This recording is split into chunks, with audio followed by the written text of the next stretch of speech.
Нема конечно решение за лавиринтот околу мандатите на градоначалниците и советниците, бидејќи работите се толку искомплицирани што секое решение задира други правни аспекти кои помалку или повеќе се спротивни на законските прописи.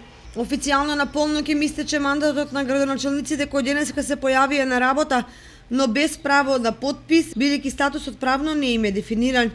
Од Инспекторатот за локална самоуправа пак вела дека мандатот на советниците во општините согласно Законот за локална самоуправа е истечен на 24 март 2017 година, односно на датумот кога беа избрани пред 4 години и сите нивни одлуки донесени потоа се неважечки ставени вон сила. Што тоа практично ќе значи и какви рефлексии ќе има, ќе покажат анализите и реакциите по донесените па поништените одлуки.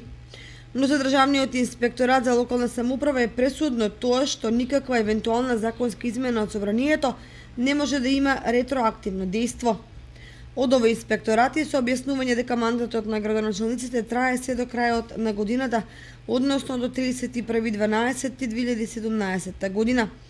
Но поради истечениот мандат на советниците, градоначалниците ќе извршуваат само техничка функција, бидејќи општините не смеат да престанат да функционираат.